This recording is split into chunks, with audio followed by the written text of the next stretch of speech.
If you've kept up with the latest wheel releases, then you've probably noticed one thing: hookless rims. They seem to be everywhere, but what are they?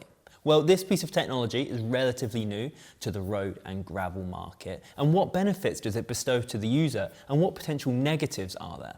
Well, today and in this video, I'm going to tell you 7 things that you absolutely have to know about hookless rims.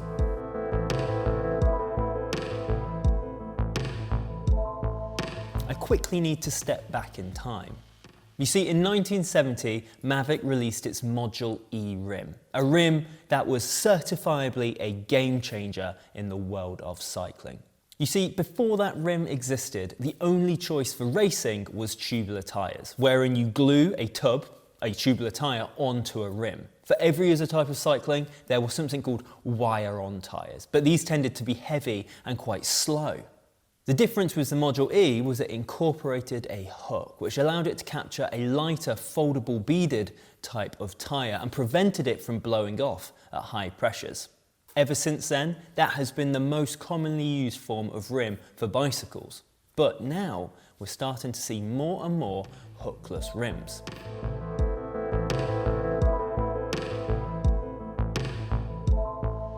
Put simply, and as the name suggests, a hookless rim is a rim without the hook that would usually capture the bead of a tyre. If you look at a profile, you'll see that it lacks a hook at the top of the sidewalls of the rim, and instead it is completely vertical.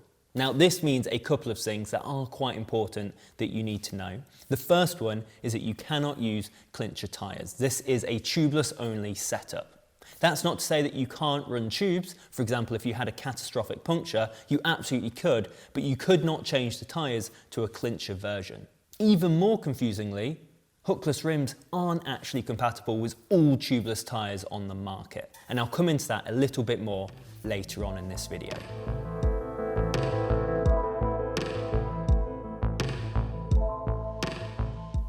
Cycling is lagging and not leading when it comes to hookless rims. In fact, it has taken from about the 1970s until now for cycling, especially road cycling, to catch up with other pneumatic forms of transport. Mountain bikes have used hookless rims for a little while now, but road cycling has sorely lagged behind.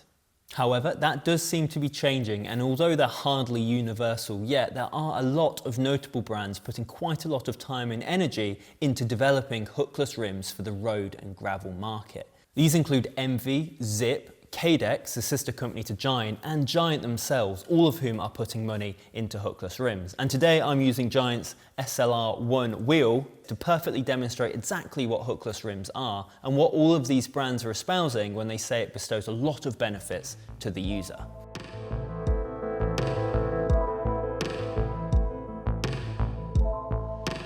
I'll start by explaining exactly what the hook is, and it's pretty self-explanatory. The hook is part of the rim profile that captures the tyre's bead and prevents it from blowing off when inflated.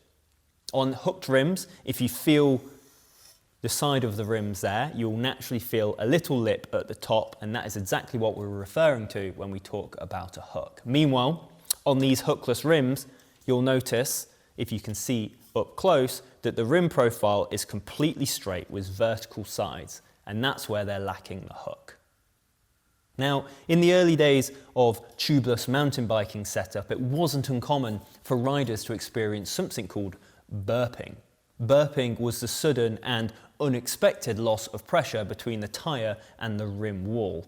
Now, this could happen for numerous reasons. It might be that the tyre bead wasn't stiff enough, or that the pairing between the tyre and the rim wasn't quite right and air was able to escape.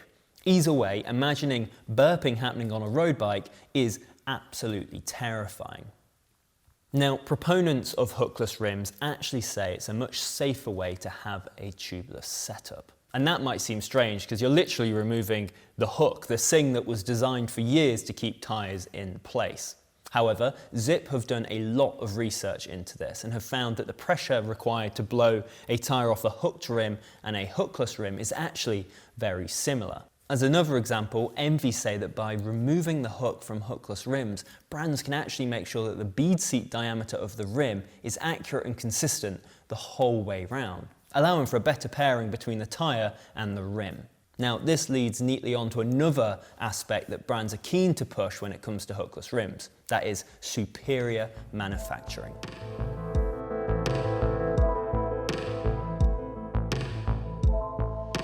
Proponents of hookless rims are keen to talk about their simpler but superior manufacturing process. Zipp, for example, told us that hookless rims allow better carbon compaction, better resin distribution throughout the rim, more accurate bead seat diameters, and ultimately less scrap and less waste. To help demonstrate this point, I'm going to talk a little bit about rim manufacturing, but I'll keep it brief because it can be a bit complicated. But in short, with hooked rims, brands use a silicone mandrel to mold the tyre bed cavity. Now, that silicone mandrel is quite soft and can only be used once, and then it needs to be thrown away. However, with hookless rims, brands can use a steel mandrel to mold that tyre bed cavity, and they can get many more uses out of that because it's much harder. That's not the only benefit either. A steel mandrel allows them to create more accurate and more consistent tyre bed diameters, allowing for a better pairing between the tyre and the rim. The other manufacturing benefit of hookless rims is that you can get a better distribution of resin in the rim. Now, this not only allows you to create a better interface between the tyre and the rim, which is obviously incredibly important, it also, crucially, allows you to drop the weight of the wheel. However, that's not the only thing you drop with hookless rims. Brands are also keen to state that they are ultimately cheaper for the consumer because of these more efficient manufacturing processes. Now, Zipp are very keen to state that their new 303 Firecrest wheels are 300 grams lighter than the old model because they have moved to a hookless design, and also they are 30% cheaper than those old models as well. Of course, inevitably, there will be those that say the drive behind hookless isn't because of performance reasons for the user, but actually because of cheaper manufacturing costs for the brands. And they might well be right. It's still a little early to tell, but it will be really interesting to see in the future as hookless rims become more available and more common on the cycling market, where the prices really do go down for the end user.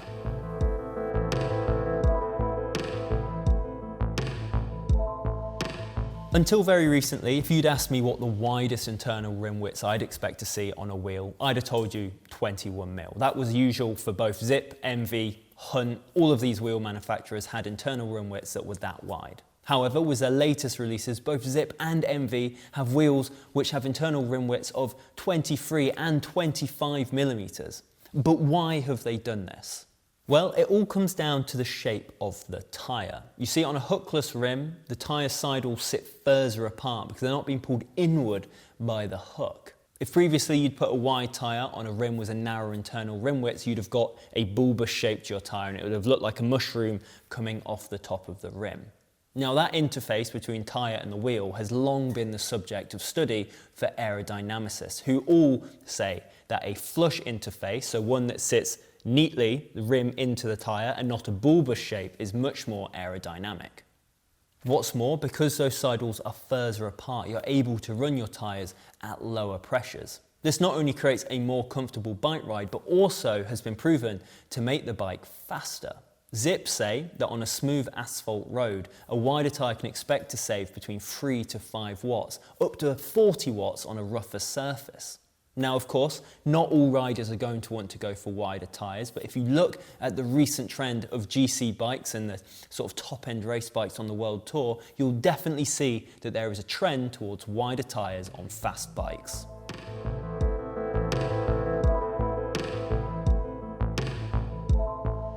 The reason you might be limited in tyres for your hookless rims is ultimately due to the lack of standards around them.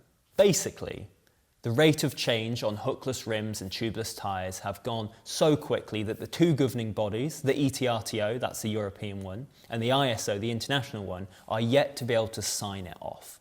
They have fears that high pressures might blow the tyre off the rim, and it's not something they've experienced yet because mountain biking, where hookless rims have been used the most, tend to run their pressures much, much lower than we would on the road.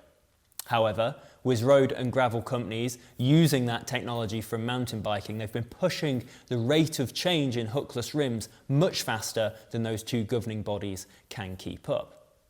For this reason, it has been left to rim and tyre companies to work out which tyres are compatible with which rims, and most of this legwork is being done by wheel manufacturers. For example, Giant told us that they're working really closely with tyre brands in their testing protocols, which involves inflating a tyre to 1.5 the maximum pressure standards to see if it will blow off the rim. Now, if you look at Zip, MV and Giant's websites, all of them have lists of tyres which are compatible with their rims, but some of them are smaller than others. For example, Zip only lists 5 brands that it feels are compatible with its rims, whereas MV and Giant list a little more. It's all a little bit murky and quite confusing at the moment, and not unlike the Wild West, really. But as the pace of change increases and the steady march of technology carries on, expect to see tyre brands and rim manufacturers working together to create more compatible products.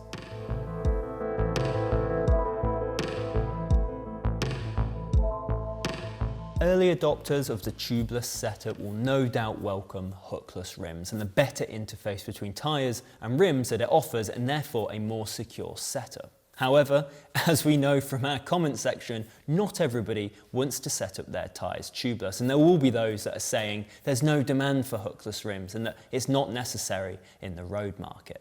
Now, it does feel important to say that at the time of filming, neither Continental nor Vittoria, 2 of the biggest tyre manufacturers in the world, say that their tyres are compatible with hookless rims. I'd hazard that it will take a couple more of the big name tyre brands to get involved, and ultimately for ETRTO and ISO to get involved and to set some standards, but the upshot for the end user could be better value and lighter wheels. So there you go, 7 things that you have to know about hookless rims, a new technology for the road and gravel market, but one that seems to be advancing at quite a pace. If you have any questions about these new type of rims, then please do leave them in the comments section below and I'll do my best to answer them. And if you have found this video helpful, do give us a thumbs up and subscribe to the channel. It really does help us out. Now, I'll be back soon with some more great tech content, and I'll see you then.